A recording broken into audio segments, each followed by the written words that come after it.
Hello everyone, आप सभी का फिर से स्वागत है। यह घटना चक्र साइंस का डिस्कशन है और आज से हम लोग बायोलॉजी को स्टार्ट करेंगे। बायोलॉजी में आज का पहला टॉपिक है जीव विज्ञान की उप शाखाएं। तो चलिए स्टार्ट करते हैं। सामान्यतः विज्ञान शब्द जो है प्रत्येक सुव्यवस्थित और क्रमबद्ध ज्ञान या अनुभव के लिए प्रयुक्त होता है। इसे मुख्यतः दो भागों प्राकृतिक विज्ञान और सामाजिक विज्ञान में विभाजित किया जा सकता है। प्राकृतिक विज्ञान दो प्रमुख शाखाओं फिजिकल साइंस तथा लाइफ या बायोलॉजिकल साइंस में विभाजित होता है, जो पुनः कई शाखाओं और उप शाखाओं में विभाजित होता है। लैमार्क तथा ट्रेवेरेनस नामक वैज्ञानिकों ने सर्वप्रथम जीव विज्ञान शब्द का प्रयोग किया था। ध्यान रखिएगा, इन दोनों वैज्ञानिक का नाम इंपॉर्टेंट है। इसके बाद है जीव विज्ञान की शाखाएं एवं उप शाखाएं। जंतु विज्ञान। जंतु विज्ञान के तहत विभिन्न प्रकार के जीवित और मृत जंतुओं का विस्तृत अध्ययन किया जाता है। वनस्पति विज्ञान। इसमें विभिन्न प्रकार के पादपों और उनके क्रियाकलापों का अध्ययन होता है। पैलियोबायोलॉजी या जीवाश्मिकी। इसमें जीवों यानी जंतु और पादप इन दोनों के जीवाश्मों का अध्ययन होता है। इसके बाद है पैलियोबॉटनी। इसमें पादप जीवाश्मों का अध्ययन होता है। नेक्स्ट है पारिस्थितिकी विज्ञान यानी इकोलॉजी। सजीवों पर उनके चारों ओर के पर्यावरण के प्रभाव का अध्ययन जो है पारिस्थितिकी विज्ञान के अंतर्गत किया जाता है। इसके बाद है जेनेटिक्स यानी आनुवंशिकी। आनुवंशिकी इसमें क्या होता है, जीवों के आनुवंशिक लक्षणों और इनकी वंशागति का अध्ययन किया जाता है। इसके बाद है फिजियोलॉजी। फिजियोलॉजी में शरीर के विभिन्न भागों के कार्य तथा कार्य विधियों का अध्ययन होता है। पैडोलॉजी में मृदा निर्माण, मृदा के प्रकार इत्यादि का अध्ययन होता है। जीरेंटोलॉजी में मनुष्य में वृद्धावस्था एवं काल प्रभावन के सामाजिक, संज्ञानात्मक, मनोवैज्ञानिक तथा जैविक पहलुओं का अध्ययन होता है। इसके बाद है एथोलॉजी।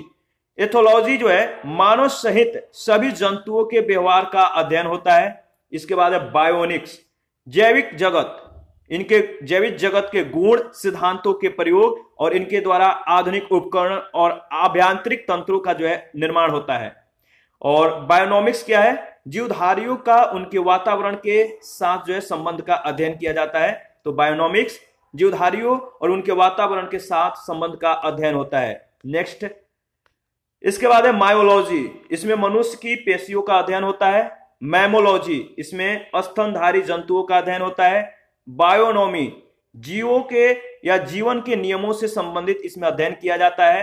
बायोमेट्री, गणित और सांख्यिकी की तकनीकों के द्वारा जीव विज्ञान का अध्ययन होता है। फ्रेनोलॉजी, मस्तिष्क के विभिन्न भागों की क्रियाशीलता तथा विक्षिप्तता का अध्ययन होता है। एंथोलॉजी, इसमें फूलों का अध्ययन होता है। इसके बाद है एग्रोएस्ट्रोलॉजी, इसमें घास से संबंधित अध्ययन किया जाता है। पैलिनोलॉजी, इसमें विभिन्न प्रकार के प्राकणों का अध्ययन होता है। ऑन्कोलॉजी, कैंसर और इससे संबंधित ट्यूमर का इसमें अध्ययन होता है। टेर्टोलॉजी, शारीरिक विकास में आने वाली असमानताओं का इसमें अध्ययन किया जाता है। इसके बाद है कॉन्ड्रोलॉजी, उपास्थित से संबंधित अध्ययन होता है। जो उपास्थित होते हैं इनसे संबंधित अध्ययन किया जाता है। नेक्स्ट है ऑस्टियोलॉजी, यानी अस्थियों का अध्ययन जो यानी बोन्स का इसमें अध्ययन किया जाता है। सेरोलॉजी, रुधिर सीरम का वैज्ञानिक अध्ययन होता है। हेमेटोलॉजी, रुधिर का अध्ययन किया जाता है। न्यूरोलॉजी, तंत्रिका तंत्र से संबंधित इसमें अध्ययन होता है। और लिथोट्रिप्सी, एक चिकित्सकीय प्रक्रिया जिसमें किरणों की सहायता से गुर्दे, पित्ताशय, मूत्राशय की थैली में स्थित पथरी को तोड़कर मरीज का इलाज किया जाता है। इसके बाद है पैथोलॉजी, रोगियों की जो रोग है इनकी प्राकृतिक लक्षणों और कारकों का इसमें अध्ययन किया जाता है। पैरासिटोलॉजी, परजीवी जीवों का जो है इसमें अध्ययन होता है। वायरस विज्ञान, इसमें विषाणुओं का अध्ययन होता है। बैक्टीरियोलॉजी, इसमें जीवाणुओं का अध्ययन होता है। एंटोमोलॉजी, इसमें कीटों का अध्ययन होता है। और मिर्मेकोलॉजी, इसमें चींटियों का अध्ययन किया जाता है। और मैलोकोलॉजी, इसमें मोलस्क और इनके खोलों का जो है अध्ययन किया जाता है। इसके बाद है इक्थियोलॉजी, इसमें मत्स्य की संरचना और कार्की इत्यादि का अध्ययन होता है। और सर्पटेलॉजी, इसमें सर्पों का अध्ययन होता है। हर्पेटोलॉजी, इसमें उभयचर और सरीसृपों का जो है अध्ययन होता है। और इसके बाद है आर्थियोलॉजी, इसमें पक्षियों का अध्ययन किया जाता है। इसके बाद है डर्मेटोलॉजी, इसमें त्वचा और इसके रोगों का अध्ययन होता है। ट्रोफोलॉजी, पोषण और पोषण विधियों का अध्ययन होता है। और इसके बाद है टेटोलॉजी, यानी उपार्जित लक्षणों का इसमें अध्ययन किया जाता है। इसके बाद है प्रमुख शब्दावलियां एवं संबंधित उत्पाद, तो इंपॉर्टेंट है, देख लेते हैं। एपीकल्चर, एपीकल्चर में किसकी खेती की जाती है? तो देखिए सबसे ज्यादा इंपॉर्टेंट है, मधुमक्खी पालन होता है। इसके बाद है एक्वाकल्चर, नहीं एवीकल्चर। एक्वाकल्चर में जलीय जीव यानी जंतु और वनस्पतियों का संवर्धन होता है। और एवीकल्चर जो है इसमें पक्षी पालन किया जाता है। इसके बाद है एल्गा कल्चर, ठीक है, अलगा कल्चर क्या होता है? एक प्रकार का, इसके अंतर्गत शैवालों की कृषि जो है, एल्गी जिसे हम कहते हैं, इनकी कृषि की जाती है। पिस्सीकल्चर में मत्स्य पालन होता है। एग्रीकल्चर, फसल संवर्धन, पशुपालन और कृषि से संबंधित यह विज्ञान है। सेरिकल्चर जो है यह रेशम के उत्पादन से संबंधित है। सिल्वीकल्चर वन संवर्धन से संबंधित है। स्पॉन्जिकल्चर स्पंज संवर्धन से संबंधित है। फ्लोरिकल्चर, इसमें फूलों की खेती या पुष्प कृषि की जाती है। ओलेरिकल्चर, इसमें सब्जियों की कृषि होती है। और आर्बोरिकल्चर, इसमें वृक्षों और झाड़ियों की कृषि होती है। इसके तहत हॉर्टिकल्चर किसको कहते हैं? तो फूलों, फलों, सब्जियों और मसालों की खेती को। पोमोलॉजी, फलों की कृषि। एग्रोनॉमी, फसलों की खेती। और वर्मिकल्चर, कृषि उत्पाद में वृद्धि के लिए केचुआ का पालन। ऑस्ट्रीकल्चर क्या होता है? तो इसमें होता है व्यापार के लिए शिपों में कृत्रिम प्रजनन। ऑलिकल्चर में ऑलिव्स यानी जैतून का उत्पादन, संरक्षण और व्यापार किया जाता है। इसके बाद है हेलिकल्चर, घोंघे का संवर्धन किया जाता है। इसके बाद है विटिकल्चर, इसमें अंगूर उत्पादन होते हैं। मेरिकल्चर, इसके संदर्भ में अगर बात करें तो मेरिकल्चर किसको बोलते हैं? मानव उपभोग के लिए समुद्री जीवों यानी जंतु और वनस्पति का संवर्धन। इसके बाद है मोरिकल्चर, इसमें शहतूत की खेती होती है। ये कुछ कल्चर है जिसके मतलब कि जिनके खेती को मतलब एक नाम दिया गया है, तो ध्यान रखिएगा। इसके बाद यहाँ पे एक फिगर है, आप देख लीजिए। पोषक द्रव्य, वायु पत्थर यानी एयरस्टोन है, वायु पंप है, इस तरह से जो है यानी हाइड्रोपोनिक प्रणाली के द्वारा पादप संवर्धन के जो है यहाँ पे तरीके दिए गए हैं। और इसके बाद है सिट्रीकल्चर, इसमें खट्टे फलों और फल उत्पादों का संवर्धन किया जाता है। हाइड्रोपोनिक्स, एरोपोनिक्स और एरोकल्चर, ये मृदा विहीन पादप संवर्धन का एक तरीका है। और वेजिकल्चर, सब्जियों एवं पौधों की कृषि, जड़ वाले फसलों की कृषि जिनमें कायिक प्रवर्धन होता है। तो ये सारे जो थे इंपॉर्टेंट थे। इस पे आधारित पहला प्रश्न है, जंतु विज्ञान यानी जूलॉजी का अध्ययन करता है। जंतु विज्ञान अध्ययन करता है, क्या करता है? तो जीवित और मृत जानवरों दोनों का, ठीक है, ध्यान दीजिएगा। इसके बारे में हम लोगों ने डिस्कस किया था। जंतु विज्ञान के अंतर्गत जीवित और मृत जानवरों का विस्तृत जो है अध्ययन किया जाता है। जंतु विज्ञान जीव विज्ञान की एक प्रमुख शाखा है जिसके जनक अरस्तु माने जाते हैं। और इसके बाद सूची 1 सूची 2 के साथ आपको मिलान करना है, तो आपको मालूम है इसके बारे में हम लोगों ने डिस्कस किया है। तो देखिए इसमें जो पक्षी है, इसके तहत मतलब किसके तहत? तो ऑर्निथोलॉजी, इसके तहत जो है मतलब कि पक्षी का जो है मतलब कि अध्ययन किया जाता है। वंशागति, इसमें जो होता है जेनेटिक्स होते हैं। और इकोलॉजी का संबंध पर्यावरण से है। और पोलियोबायोलॉजी का संबंध जीवाश्म से है, ठीक है, इसके बारे में हम लोगों ने डिस्कस किया है। फूलों के अध्ययन को क्या कहते हैं? फूलों के अध्ययन को एंथोलॉजी कहते हैं, ठीक है। देखिए फ्रेनोलॉजी, इसमें क्या होता है? मस्तिष्क के विभिन्न भागों की क्रियाशीलता और विक्षिप्तता का अध्ययन किया जाता है। एंथोलॉजी में फूलों का अध्ययन किया जाता है। एग्रोएस्ट्रोलॉजी में घास से संबंधित अध्ययन होते हैं। और पैलिनोलॉजी में विभिन्न प्रकार के परागण कणों का अध्ययन होता है। क्वेश्चन नंबर 4 है, कीटों के वैज्ञानिक अध्ययन को क्या कहते हैं? सही जवाब है एंटोमोलॉजी। और इसके बाद में जो इसमें कुछ है जो ऑप्शन है एंटोमोलॉजी के बाद, तो इनके बारे में भी देख लेते हैं। देखिए इसमें है इक्थियोलॉजी, इसमें मत्स्य की संरचना और कार्यकी इत्यादि का अध्ययन किया जाता है। एंटोमोलॉजी में कीटों का वैज्ञानिक अध्ययन होता है। पैरासिटोलॉजी में परजीवी जीवों का अध्ययन होता है। और मैल्कोलॉजी में मोलस्क और इनके खोलों का अध्ययन होता है। क्वेश्चन नंबर 5 है, निम्नलिखित विषयों में से कौन सा विषय जनसंख्या एवं मानव जाति के महत्वपूर्ण आंकड़ों के अध्ययन से संबंधित है? सही जवाब है जनांकिकी, सी ऑप्शन। पारिस्थितिकी विज्ञान, इसमें जो होता है यानी इकोलॉजी में सजीवों पर और उनके चारों ओर के पर्यावरण के प्रभाव का अध्ययन किया जाता है। जेनेटिक्स, जीवों के आनुवांशिक लक्षणों तथा इनकी वंशागति का अध्ययन किया जाता है। जनांकिकी या जनसांख्यिकी, मानव जनसंख्या एवं मानव जाति के महत्वपूर्ण आंकड़ों का अध्ययन होता है। और वायरोलॉजी यानी वायरस विज्ञान, इसके तहत विषाणुओं का अध्ययन होता है। तो देखिए इसी से संबंधित बहुत सारे क्वेश्चन पूछे गए हैं, तो जो हम लोगों ने शुरू में डिस्कस किया है उसको ध्यान रखिएगा, तो इसका सही जवाब आप दे पाएंगे। 6 नंबर क्वेश्चन है, निम्नलिखित में से कौन सा विषय जनसंख्या एवं मानव समुदायों के महत्वपूर्ण आंकड़ों के अध्ययन से संबंधित है? सही जवाब होगा जनांकिकी। इसके बारे में हम लोगों ने डिस्कस किया है।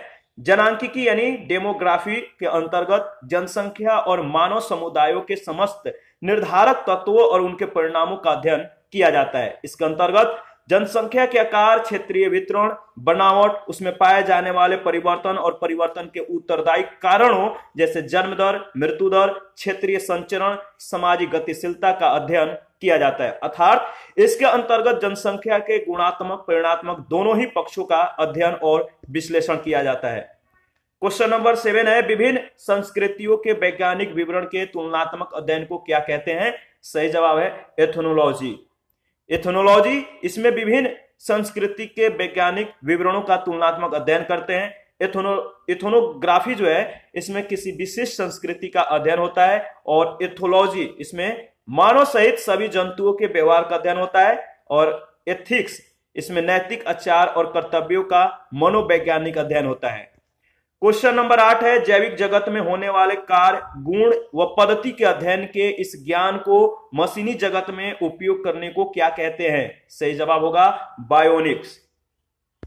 देखिए जो बायोनिक्स है, जैविक जगत में होने वाले कार्य, गुण एवं जो कार्य गुण है और पद्धति का अध्ययन एवं अजैव तंत्र पर इसका प्रयोग किया जाता है। इसके अंतर्गत इसका अध्ययन किया जाता है।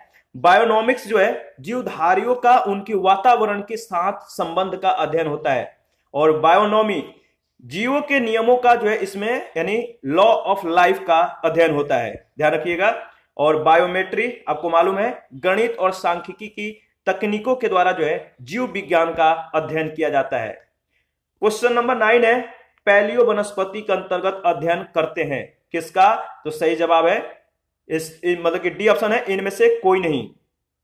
जो पैलियो वनस्पति है इनके बारे में देख लेते हैं। पैलियो वनस्पति या पैलियो बॉटनी के अंतर्गत पादप जीवाश्मों का अध्ययन किया जाता है या अध्ययन मतलब कि करते हैं, जो कि लाखों वर्ष पूर्व बर्फ, मिट्टी इत्यादि के नीचे किसी प्राकृतिक घटना के कारण दब गए थे। उनकी छाप पत्थरों की चट्टानों में प्राप्त होती है।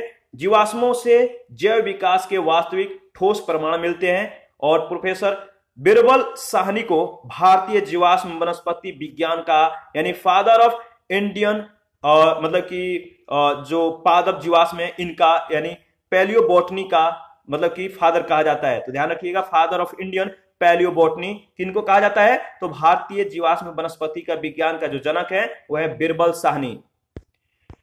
क्वेश्चन नंबर 10 है, रेशम कीट पालन को क्या कहते हैं? रेशम कीट पालन को कहते हैं सेरिकल्चर। एपीकल्चर जो है यह व्यापारिक स्तर पर शहद उत्पादन और फसलों में परागण के लिए मधुमक्खी पालन किया जाता है।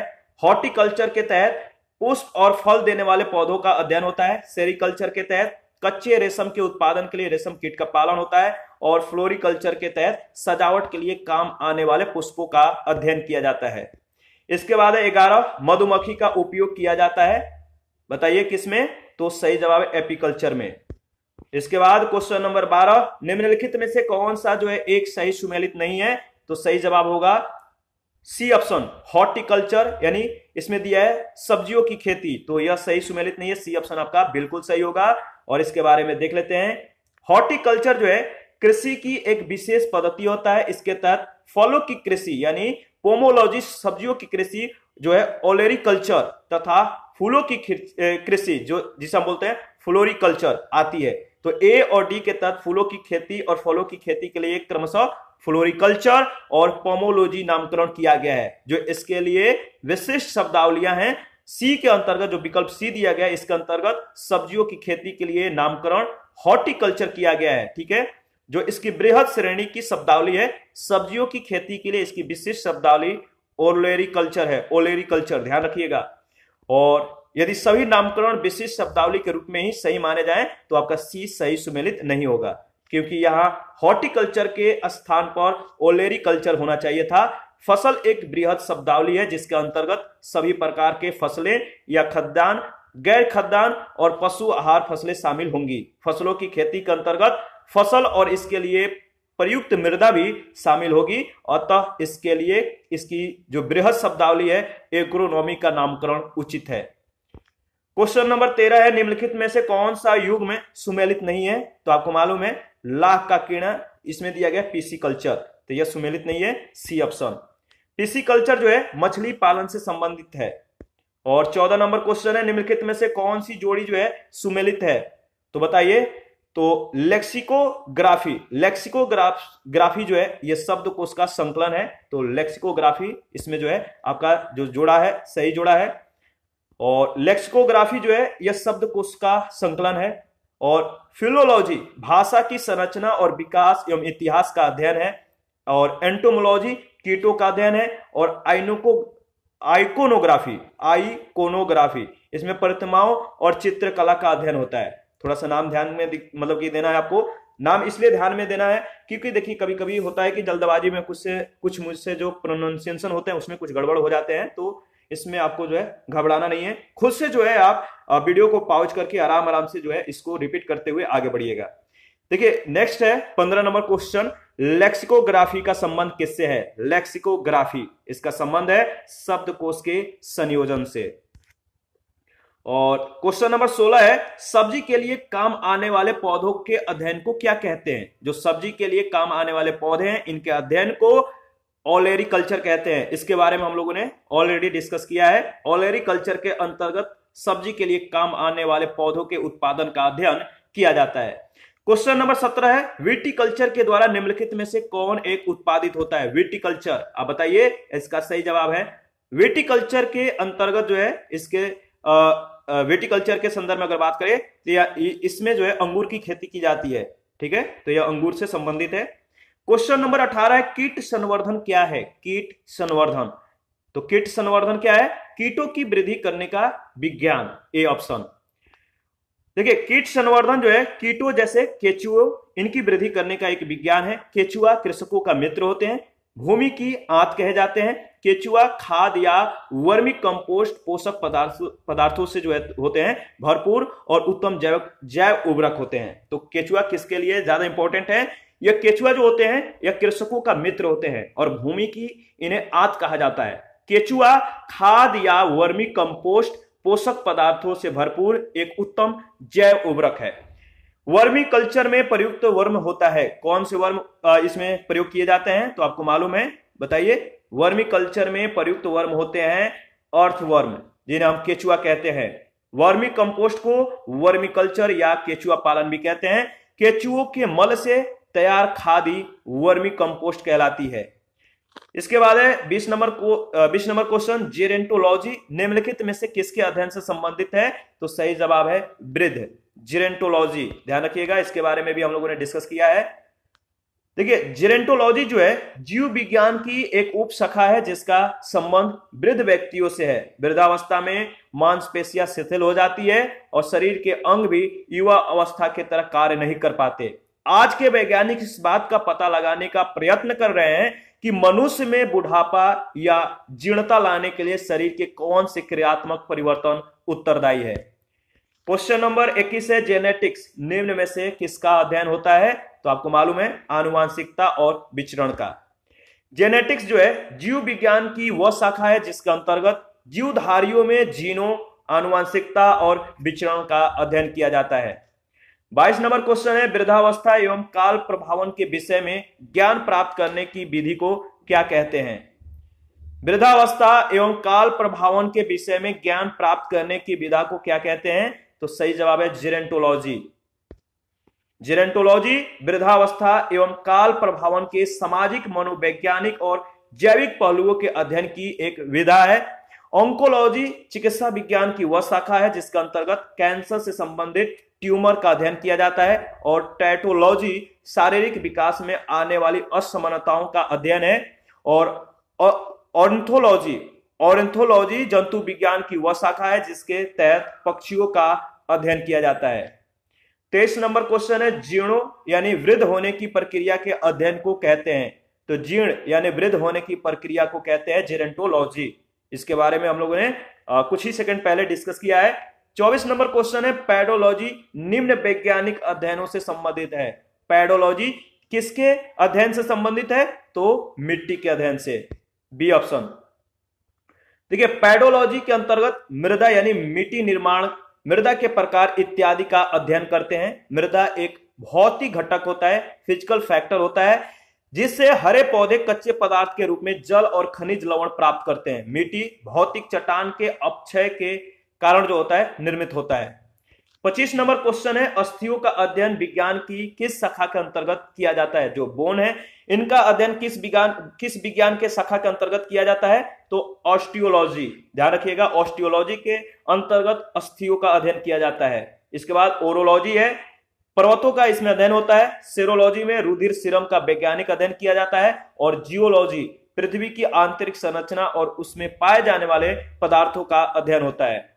26 नंबर क्वेश्चन है, हड्डियों की पढ़ाई विज्ञान की किस शाखा के अंतर्गत होती है? तो सही जवाब है osteology, D option. 27 number question है, सर्पों के विषय में जानकारी प्राप्त करना कहलाता है। तो सर्पों के विषय में अध्ययन किसके अंतर्गत किया जाता है? तो सर्पेटोलॉजी, ए ऑप्शन।